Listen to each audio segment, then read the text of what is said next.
ભાવેની 130મી જન્મજયંતિ નિમિત્તે વડોદરા મહાનગરપાલિકા દ્વારા અપાઈ પુષ્પાંજલિ ભૂદાન આંદોલનના પ્રણેતાને યોગદાનને યાદ કરી વડોદરામાં કાર્યક્રમનું આયોજન। આજે ભૂદાન આંદોલનના પ્રણેતા અને મહાન સમાજ સેવક સંત આચાર્ય વિનોબા ભાવેની 130મી જન્મજયંતિની વડોદરામાં ઉજવણી કરવામાં આવી હતી।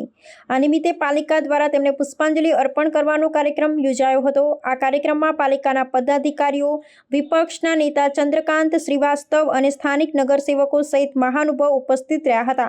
આ કાર્યક્રમ દ્વારા મહાત્મા ગાંધીના આદર્શોને અનુસરનાર આચાર્ય વિનોબા ભાવેના યોગદાનને યાદ કરવામાં આવ્યું હતું।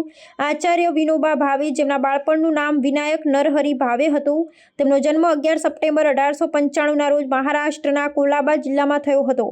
તેઓ અહિંસા અને માનવ અધિકારના પ્રખર હિમાયતી હતા અને ભારતીય સ્વાતંત્ર્ય સંગ્રામમાં તેમણે મહાત્મા ગાંધી સાથે રહી મહત્વપૂર્ણ ભૂમિકા ભજવી હતી।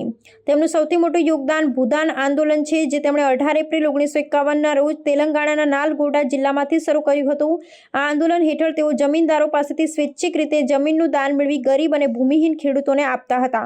વિનોબા ભાવેને 1958માં આંતરરાષ્ટ્રીય મેગ્સેસ એવોર્ડ મળ્યો હતો અને 1983માં તેમને મરણોત્તર ભારતના સર્વોચ્ચ નાગરિક સન્માન ભારત રત્નથી નવાજવામાં આવ્યા હતા। આધુનિક ભારતના નિર્માણમાં તેમના યોગદાનને ક્યારેય ભૂલી શકાય તેમ નથી। 15 નવેમ્બર 1982ના રોજ તેમનું નિધન થયું હતું। આજે તેમની જન્મજયંતિ નિમિત્તે પુષ્પાંજલિ અર્પણ કરી તેમના જીવન અને કાર્યને સન્માનિત કરવામાં આવ્યા હતા, જેથી નવી પેઢી તેમના આદર્શોમાંથી પ્રેરણા મેળવી શકે। સંત વિનોબા ભાવે એમને એટલા માટે કહેવામાં આવે છે કે એમને જે યોગદાન આપ્યું છે એ જીવનમાં કોઈ વ્યક્તિએ આપ્યું નથી આજ સુધી। આટલા બધા મોટા નેતાઓ થયા, પણ એમનો જે યોગદાન છે એ સૌથી મોટું યોગદાન છે। કહે છે કે ગાંગડીમાં જન્મેલા એક નાનાથી ગામના મહારાષ્ટ્રમાં જન્મેલા વ્યક્તિ, ભણવામાં હોશિયાર, બુદ્ધિમાં હોશિયાર, બધી રીતે હોશિયાર।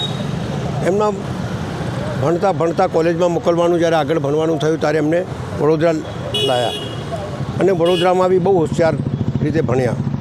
પણ એક વખત કોલેજમાં જવાનું હતું ત્યારે સીધા જતા રહ્યા અહીંયાથી કાશીમાં, અને ત્યાંથી સંસ્કૃતની ભાષા શીખી। એટલે એક જિજ્ઞાસા, માણસની એક જિજ્ઞાસા હોય કે મારે આ કરવું છે, આ કરવું છે, આ કરવું છે।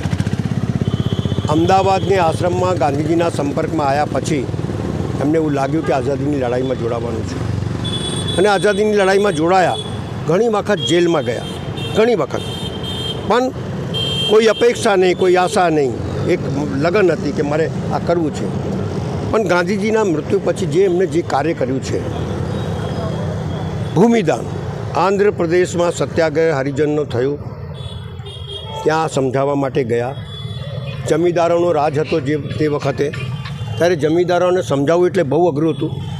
એમના પાસે જઈ અને એક વિનંતી કરી કે આપની પાસે બધું છે પણ આ ગરીબો પાસે કંઈ નથી, જીવ્યા દોરી જીવવા માટે આપ કંઈ જમીન આપો, આપ મને છઠ્ઠો છોકરો સમજો પણ કંઈ જમીન આપો। 80 એકરની માંગ સામે 100 એકરની જમીન મળી। ત્યાંથી એમની યાત્રા શરૂ થઈ।